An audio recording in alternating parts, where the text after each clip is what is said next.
Hi everyone and welcome back to my channel. In this video, we are going to talk about the I in LGBTQIA+.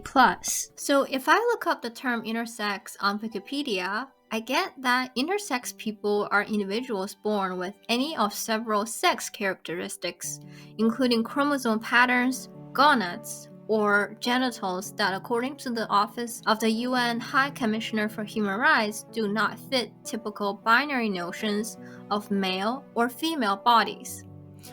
And for typical, ordinary, everyday people like you and me, this seems to be odd because we're always taught that we are born into either of male or female gender types, right?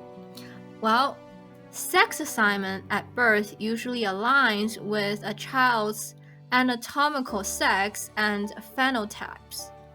The number of births with ambiguous genitals is in the range of 1 to 4,500 to 1 to 2,000, so 0.02% to 0.05%.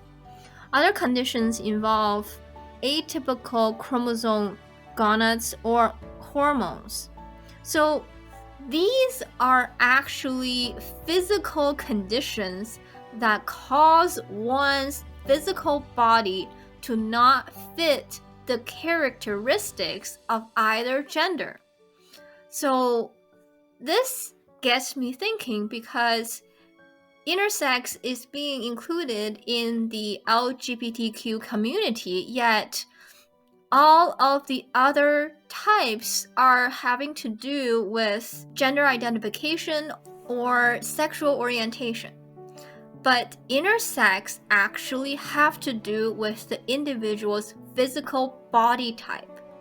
So let's dig into this a little bit more because this seems to be an odd category in the LGBTQ community. So in my research, I found this little town in South Turkey that is 1,800 meters above sea level with only 200 households. And the reason why this village is so well known is because there are so many intersex people in it. And most of the people in the village raise goats and farm to make a living. So as you can imagine, living in the high altitudes and rely on raising goats and farming to make a living is really harsh of a lifestyle for these villagers.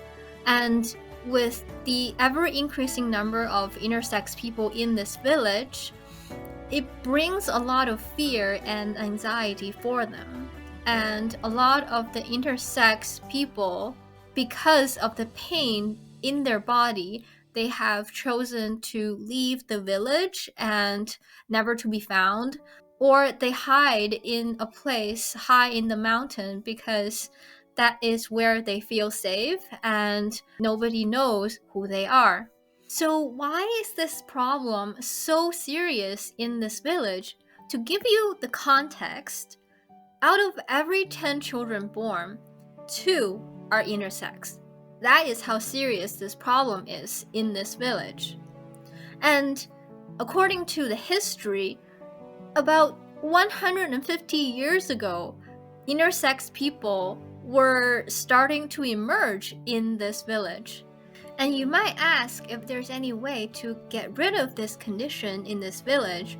Well, the only research that we have is from Ankara University, and that is the sexual ambiguity cannot be treated.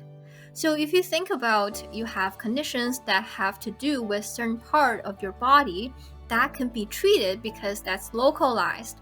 But if you have trouble with your sexual characteristics, that is a condition that has to do with your whole body. So that is not something that can be treated by medical professionals. And for those who are in the medical field, they tend to think that sexual ambiguity are most likely caused by a marriage between close relatives. Well, there is this woman called Luate, and she is from a complete other town that has nothing to do with her husband's town, and their children are both intersex.